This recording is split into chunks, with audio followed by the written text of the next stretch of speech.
Oi, tudo bem? Começamos agora o Conversando Evangelho, o estudo semanal do Evangelho segundo o Espiritismo, tradução Guilhom Ribeiro. O estudo de hoje é o número 51, capítulo 17, Sede Perfeitos, itens 7, 8, 10 e 11. O homem no mundo com seus deveres e virtudes. Em nome da Casa Virtual Luz Espírita Caville, agradecemos a presença do Ney, da Michele, do Josimar, da Maria Rita. Convidamos a nossa amiga Maria Rita para fazer a prece inicial. Vamos aquietando a nossa mente, o nosso coração, respiremos fundo e peçamos a Deus que neste momento nos assista juntamente com os espíritos de luz que acompanham este trabalho, para que nós possamos realizar o estudo do Evangelho desta noite de uma forma em que possamos contribuir não somente para a nossa evolução, mas para a evolução de todos aqueles que estão nos assistindo, sejam encarnados ou desencarnados. Que os espíritos de luz aqui presentes nos inspirem e nos orientem quanto ao que devemos pensar, sentir e falar, para que este estudo atinja realmente o seu objetivo, que é o crescimento pessoal nosso e de todos aqueles que aqui estão. Assim seja. Que assim seja. Bem, e o que devemos entender por dever e qual a relação entre deveres e obrigações? Pois é, Clóvis. É como se fosse uma lei da vida, né? O dever é primeiramente uma obrigação moral, né? Diante de si mesmo e depois com relação aos outros. O dever encontra tanto nos mais ínfimos como nos mais elevados detalhes da vida. O dever íntimo de cada um de nós está está entregar o nosso livre-arbítrio, que muitas vezes não sabemos controlar, os apelos, as paixões, e por aí vai, né? Agora vamos ver os direitos e deveres. Ao lado dos direitos, cada um de nós tem também deveres para consigo mesmo, ou seja, a nossa consciência, e para com o próximo e para com o mundo em que habita. Acontece que visamos muito mais os direitos do que os deveres. Não sei se vocês já prestaram atenção nisso. Por exemplo, exigimos os direitos de liberdade, mas nós negligenciamos o dever de ser livre. Como explicar essa situação? A gente cobra muito, não é isso? Observe que todo ato livre, para que realmente seja livre, deve ter como consequência uma ampliação da liberdade. O vício, que é um ato livre, não amplia a nossa liberdade, porque a necessidade gerada cria o quê? Uma dependência, impedindo a continuidade dos atos livres. Pois bem, a vida ela é composta de direitos e dos deveres. Todos nós sabemos disso. Saber qual é a nossa parcela dos direitos e nossa parcela dos nossos deveres, para que assim, cumprindo com os deveres que a nossa consciência nos indicar, adquiramos direitos em relação ao próximo e à sociedade em que vivemos. Ninguém, mas ninguém é herói por acaso, nada.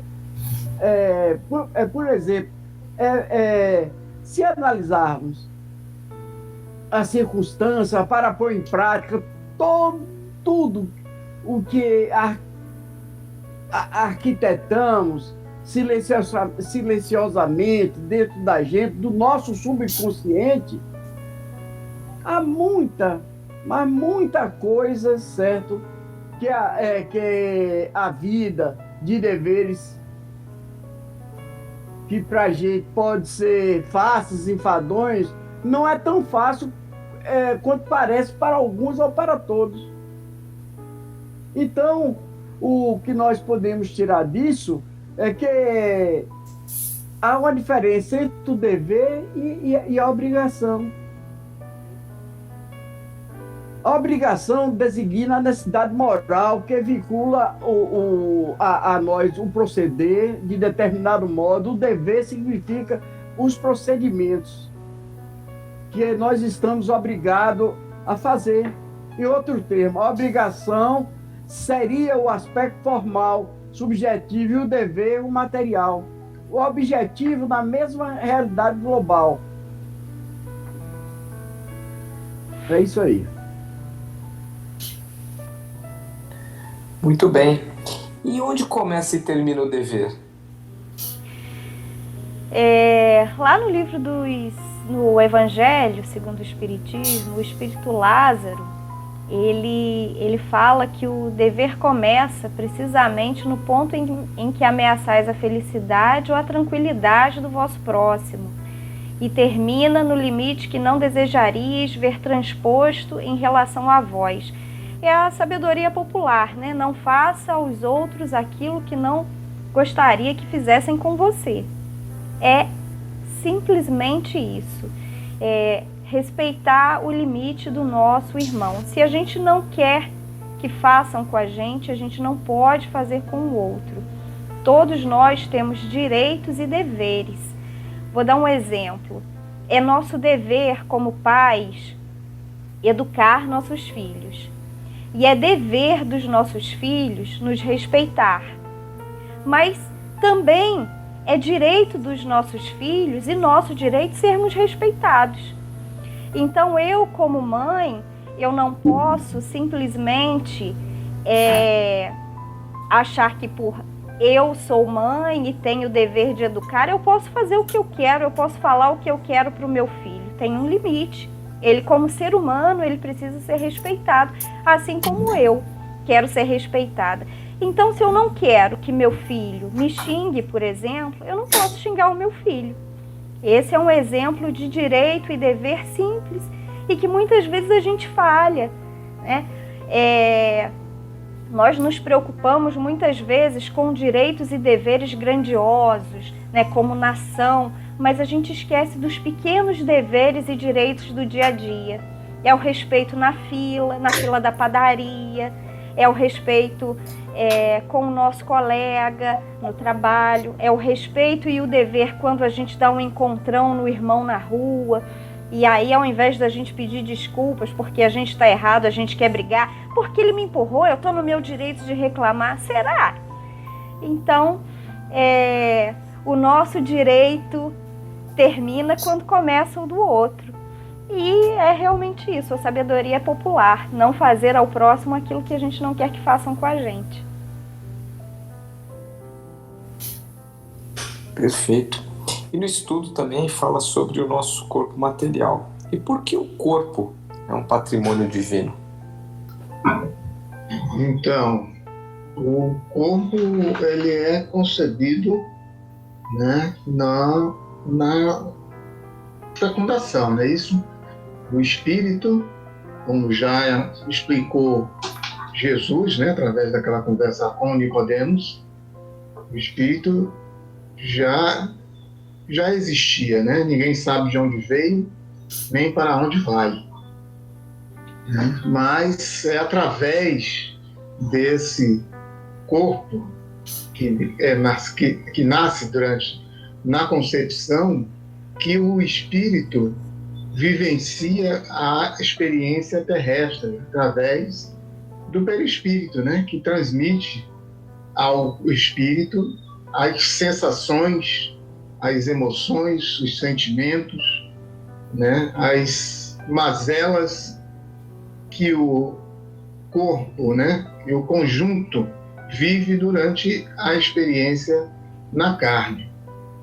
Então, a importância do corpo, né? Apesar de que nós sabemos, né, do esclarecimento que Jesus nos trouxe, da verdadeira felicidade estar no mundo espiritual, né? Lá é a nossa real casa, né? Onde nós realmente existimos para a eternidade.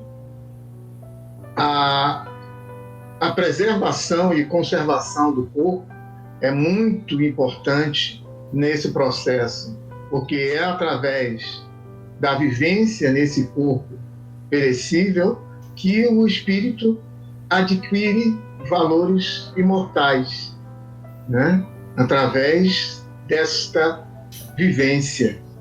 Por isso, o corpo é um patrimônio divino, né? Eu gostaria até de lembrar que o Chico nos dizia que, na verdade, nós deveríamos cuidar do espírito como se fôssemos morrer amanhã e cuidar do corpo como se fôssemos viver eternamente.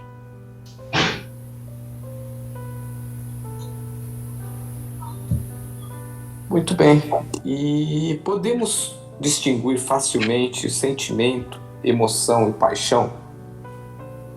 Bem, a grosso modo, nós poderíamos dizer que os sentimentos, as emoções e as paixões são instrumentos usados pelo espírito encarnado para reagir aos diversos estímulos que lhe chegam.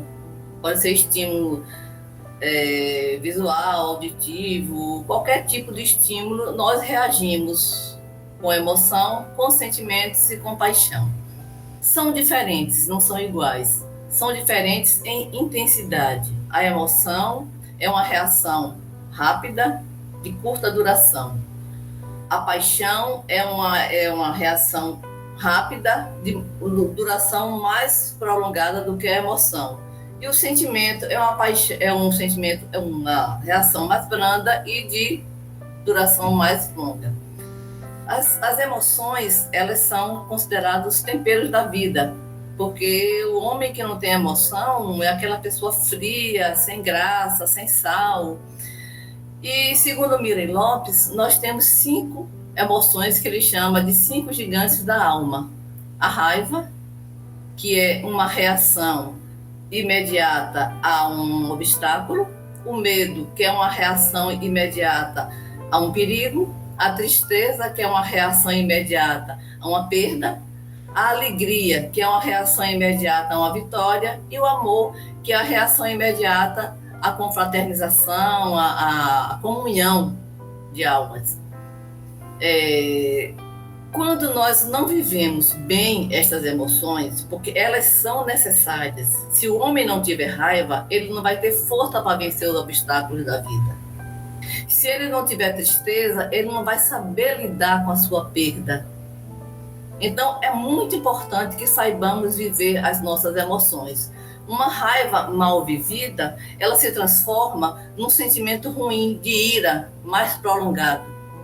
Uma tristeza mal vivida, ela vai se transformar num sentimento mais prolongado de depressão. Uma alegria mal vivida vai se transformar num sentimento de euforia, também mais prolongado. E não existe distorção do amor. O amor é uma emoção maravilhosa, fantástica, é uma emoção que não tem, adoecimento, porque a raiva adoecida é ira, a tristeza adoecida é depressão, a tristeza é a perda, né? A alegria adoecida é euforia E a ira, a raiva adoecida é ira. São reações imediatas, quando mal vividas, transformam-se em sentimentos negativos que vai prejudicar a saúde. A paixão, ela inclusive precisa ser vivida com muito cuidado, porque diante de uma paixão, o ser humano não raciocina bem, não escolhe bem, não faz determinadas coisas bem feitas, é muito levado pelo impulso, por aquela paixão imediata. A gente vê muito isso nas pessoas apaixonadas, que cometem erros gravíssimos, cometem coisas que, no fundo, vai lhe prejudicar e que ela vai passar o resto de sua vida arrependida.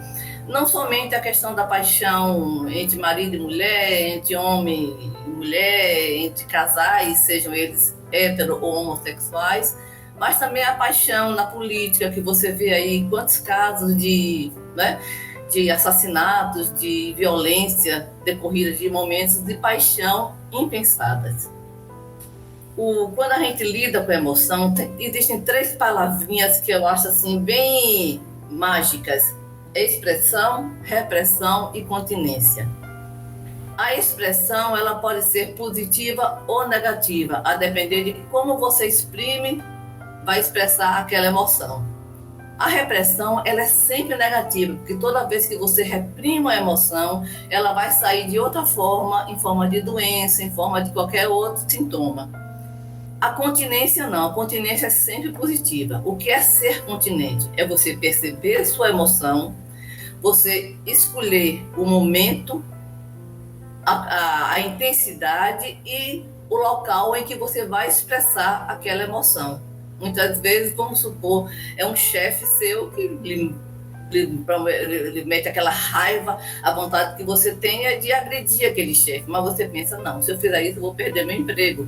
Eu vou para casa, eu chego em casa, vou conversar com meu companheiro ou com minha companheira, vou conversar com o filho, uma pessoa, e vou desabafar essa raiva. Isso chama-se continência, é saber lidar com a emoção de forma positiva. Só que às vezes nós escorregamos e nem sempre agimos assim, né?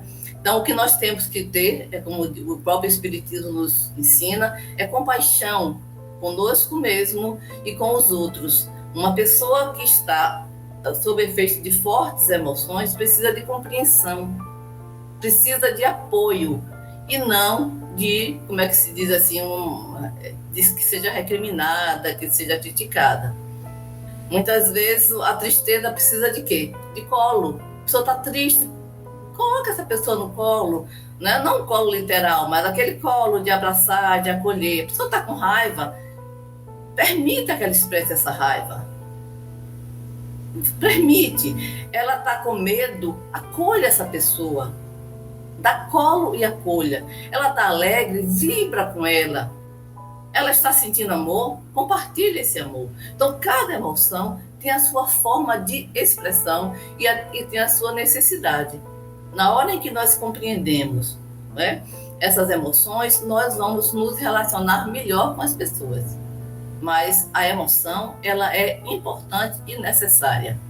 Só que, é como eu lhe disse, a emoção mal vivida se transforma em sentimento prolongado negativo. E uma paixão é uma emoção também prolongada, mal vivida, de efeito mais rápido do que o sentimento. Bem, obrigado a todos pela colaboração no estudo da noite e pedimos para o nosso amigo Josimar fazer a prece de encerramento. Então vamos, aproveitando esse momento, agradecer a espiritualidade que esteve presente conosco, nos assistindo, nos intuindo, nos trazendo esclarecimentos para esse estudo da noite de hoje. Ao mesmo tempo em que agradecemos, nós também pedimos a Jesus, a nossos irmãos de luz, que nos acompanhem durante o repouso de nosso corpo e que possam nos auxiliar nos estudos durante nosso sonho. E também que estejamos à disposição para realizar qualquer trabalho ou tarefa em que nossa competência seja útil. E que assim seja. Que assim seja. Tenham todos uma boa semana. E até o próximo estudo. Fiquem com Deus.